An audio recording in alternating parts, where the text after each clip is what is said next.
Hi guys, Mickey here, Hampshire Outdoors and Survival. So, intro to mapping. What do you need to know? Right, in this modern world, a lot of people use a GPS.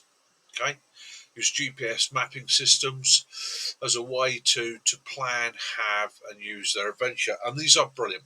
Okay, I have two or three different GPSs, great bits of kit. However, nothing beats getting back to the basics because although you have a GPS takes information from a satellite and pretty much shows you exactly where you are. Brilliant. Great. It's pinpoint. If you needed to be rescued, having one of those as a bonus, it really is the definite way to go. If not, what three words, mobile phone, all that sort of thing. But one thing that is difficult to do with that is to explore. Okay?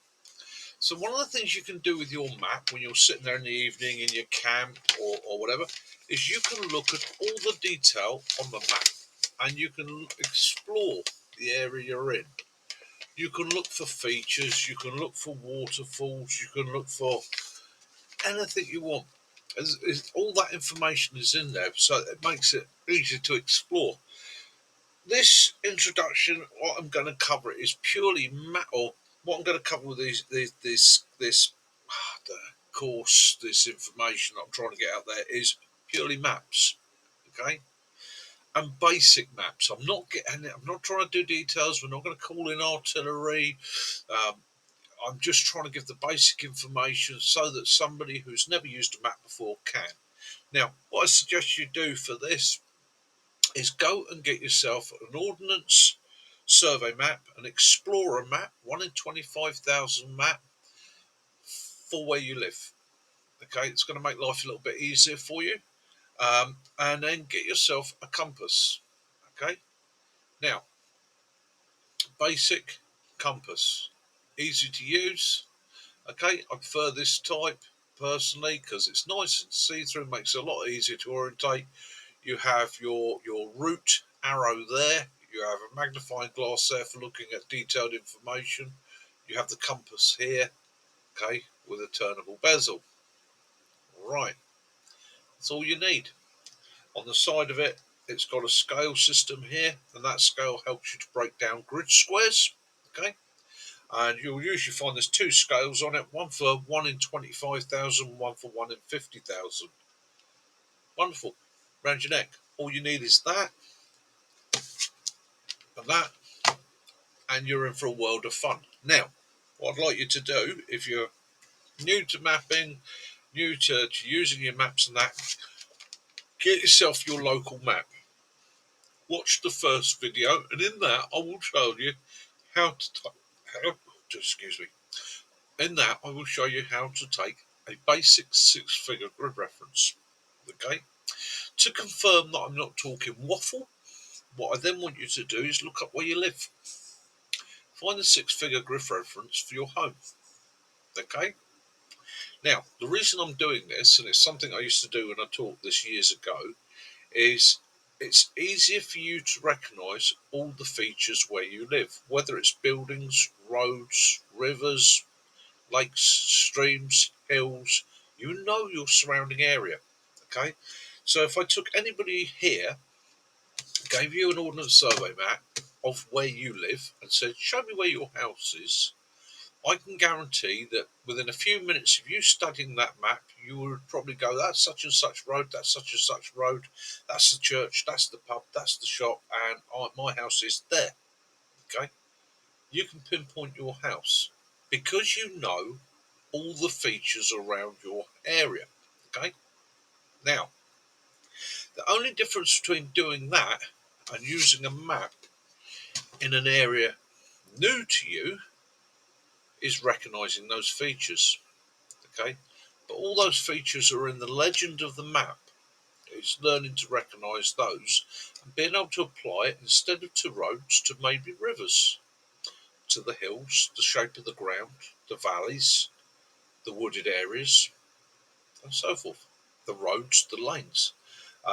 Simple navigation is simple navigation. Recently, I was out in the middle of Wiltshire. I'd got lost. I actually did not know where I was. We'd been driving for about 3 or 4 hours, little tiny back roads, and I'm like, where the hell am I in relation to such and such? Couldn't figure it out. So what did I do? Found a crossroads. Okay. At that crossroads was a sign, and that sign said that way to one village, that way to another village, those two directions for the other villages. So brilliant. So I know I'm at a crossroads, and on the map, that's going to be shown as a crossroads. I know one village is that way, one village is that way, one village is that way, one village is that way. So all I had to do was find the first village on the map, trace the road back, and find that crossroads in relation to the other villages, and I pinpointed myself, and that took 2 minutes. Okay.